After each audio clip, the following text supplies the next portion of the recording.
Bien le bonjour tout le monde. Bon, si je viens aujourd'hui vous voir, c'est parce que je crée une chaîne tout simplement sur les débriefings de matchs. Donc voilà, principalement du Paris Saint-Germain, comme vous pouvez voir. Supporter depuis les années 2000. Donc voilà, aujourd'hui c'est pour ça. Donc je vais lancer ma chaîne seulement maintenant. Donc ce que je vais faire, c'est que je vais pas parler d'un match en particulier ce soir. On va parler déjà du recrutement, qui a été juste parfait par Paris. Pas de star, voilà, des gars qu'on a dalle. Même si Ander Herrera, on l'a pas trop vu, parce que Gay il prend sa place au milieu de terrain et on reste avec Marquis et Verratti, qui sont, qui sont très bien, qui sont énormes même. En ce début de saison, je trouve que Marquinhos au milieu de terrain, il est évolué, je pense qu'il se sent rassuré avec un Gay, surtout qu'à la dalle. Voilà, ça change tout aussi. Hein. Et donc voilà, là on va plus parler du début de saison global, petit début de saison, voilà, avec les premiers matchs de Champions League contre Galatasaray c'est autre chose, mais contre le Real qui ont été pas trop mal, même si le Real c'est pas ça qui est en ce moment, on le sait. On l'a vu contre Bruges hein, d'ailleurs hier soir. Donc voilà, je vais vous montrer un petit peu ce qui se passe. Je sais pas si je vais réussir à changer de caméra. Non, si. Bon, c'est pas grave, je vais vous montrer comme ça. Donc je sais pas si vous voyez voilà, les résultats de début de saison. Voilà. Donc là on voit un premier match contre Nîmes, bon, qui n'avait pas été terrible, mais qui a été gagné 3-0. Voilà. Et après on voit la défaite contre Rennes.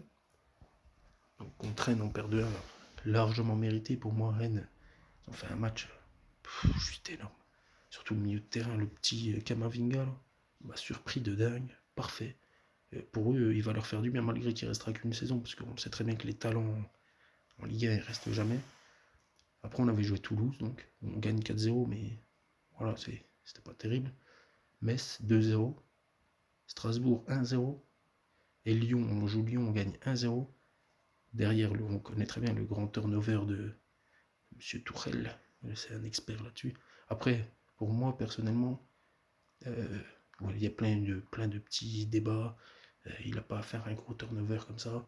Pour moi, il a eu totalement raison. Si il refait jouer Gay, ou même juste Verratti, qui laisse un ou deux joueurs titulaires en gros dans l'équipe remaniée, si Gay ou Verratti vient se blesser, tout le monde l'incendie. Donc pour moi, là-dessus, il a raison. Après, il y a les pour, il y a les contre. Chacun fait c'est comme il veut. Et après, il y a Bordeaux PG où on gagne 1-0. Moi, je pense que cette année, on est moins bling-bling. Et comme je disais, sur plein de sites où je peux commenter, vous pouvez me suivre sur Facebook, tout ça, voilà, vous me regardez. Mais comme je disais, je préfère un début de saison comme ça, qui est chaotique. Pas chaotique, mais on démarre tranquillement, pas en mettant des grosses bourrades comme l'année dernière, avec 3 ou 4 buts par match. Il me semble, si je ne me trompe pas, c'était minimum 3 buts, je crois, par match. Et pour arriver en fin de saison, on se faire décaniller comme des merdes. Comme par exemple contre Manchester, le match retour, il est dégueulasse. Voilà, je préfère qu'on soit comme ça ce début de saison. Et que là, en début de saison prochaine, en début d'année, janvier, février, on allume tout le monde. Voilà. Après, ceux qui ont des questions, n'hésitez pas à mettre des commentaires. Pas de problème que ce soit adversaire ou non. Contre Lyon, pour moi, Lyon, ils pouvaient faire un match comme l'année dernière, comme tous les ans d'ailleurs. Il n'y a que Lyon qui fait des matchs énormes contre nous. Et là, j'ai pas compris le Silvino qui balance un 5 défenseurs alors que on n'a pas notre trio d'attaque, on n'a rien, il vient pas allumer, on a Neymar, mais si tu le bloques, c'est fini quoi. Et là, il me met Awar milieu défensif quasiment. Et après, on dit, oh, mais on l'a pas vu tout le match. Mais Awar, il est pas milieu défensif. Si tu le fais jouer un peu plus haut, milieu offensif, là, tu vas voir ses qualités. Et voilà. Pour moi, Lyon, c'est ma déception de ce début de saison, parce que je trouve qu'ils ont quand même s'ils ont perdu, pour moi, leur meilleur joueur, c'était Ndombele, le père de milieu de terrain, donc il y a beaucoup, mais beaucoup moins d'entrée en milieu de terrain, on le sent. Avec Awar et le petit jeune, là, ils ont Adélaïde, il me semble, qui fait des matchs. À chaque fois, en plus, c'est lui qui sort. Alors que pour moi, c'est un des joueurs qui est le plus en forme sur tous les matchs. Et il me le sort quand même à chaque fois parce que c'est le plus jeune. Voilà, pour moi, l'erreur, c'était d'enlever Bruno Genesio. Voilà. Après, je suis supporter de Paris, mais j'aurais jamais de mal à parler des clubs qui jouent super bien. Pour moi, l'année dernière, avec Genesio, Lyon, ils sont 15 fois mieux. Désolé, en Ligue des Champions, tout le monde les voit se faire défoncer. Mais vraiment se faire défoncer.